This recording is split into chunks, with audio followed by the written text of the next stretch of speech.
So I will begin speaking with about dopamine. Dopamine is the neurotransmitter that's most commonly associated with substance use. It's the mesocorticolimbic dopamine system is typically referred to as the brain's reward center. Stimulants such as cocaine and methamphetamine activate the circuitry of the dopamine system. And we see that in animals, if the dopamine system is destroyed either through a neurotoxin or surgical lesions, it results in a reduction in the reinforcing effects of stimulants.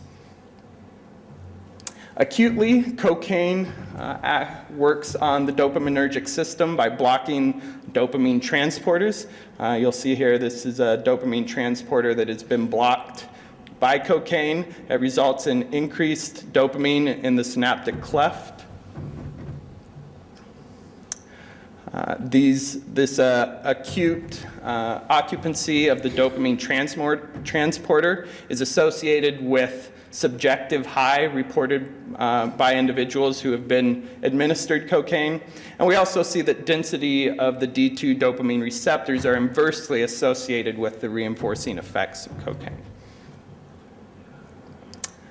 When we look at the role of dopamine in drug craving, we see that drug-related cues increase dopamine in the dorsal striatum, and this is associated with an increase in cocaine craving. And you can see correlations here. This is occupancy of the D2 dopamine receptor and its relationship with self-reported craving.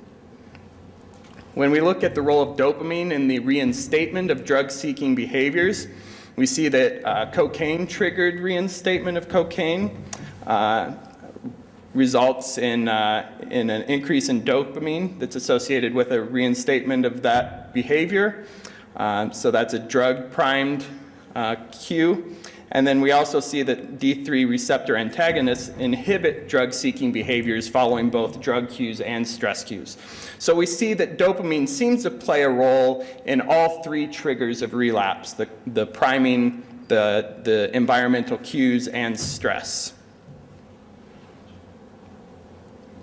And then very quickly, this is probably an area that most people are more familiar with. So as you see as I go through this, I'll spend a little bit more time on the role in cocaine and then briefly talk about dopamine and exercise. The effects of exercise on these systems are hopefully at least a bit more familiar to everyone here than the effects of the stimulants.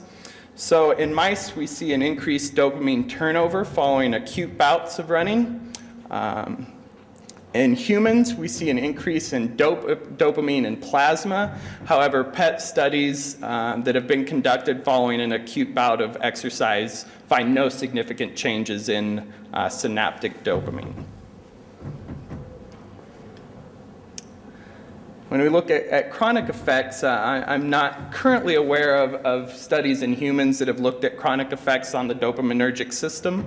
However, we do have a few studies in animals, and we see increased density of the D2 dopamine receptor.